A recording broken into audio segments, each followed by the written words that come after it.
makinig kay teacher na. Ito si Mansanas. Ang sabi ni Mansanas, ako si Mansanas. Ako ay matigas at matamis. Kapag kinain ako, ang katawan mo ay lalakas. Oh, ang sabi naman ni Ubas. Ito si Ubas ha. Ang sabi ni Ubas, ako ay si Ubas. Ako ay makinis at matamis. Ito naman si Saging. Ano sabi ni Saging?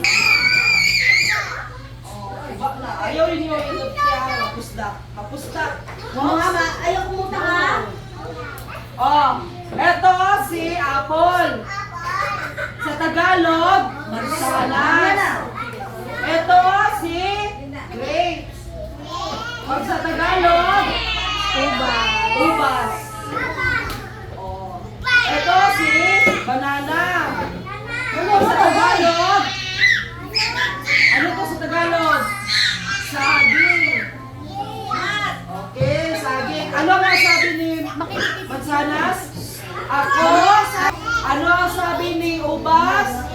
Ako ay makinis at matamis. Ano ang sabi ni Saging? Ako ay malambot at masarap. Lahat na ito ay pampalakas ng katawan. Kumakain kayo nito? Sino kumakain ng apple? Isa lang kumakain ng apple? Hala!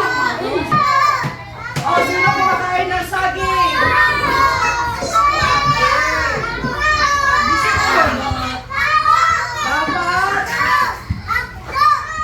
Dapat ha, kumain ka.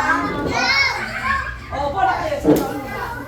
Dapat kumain ng prutas sa mga bata para lumakas. Ang hindi madaling mapagod. Oy, di na naglisa ng iba. Dance mo na kayo. Dance na kayo, dance.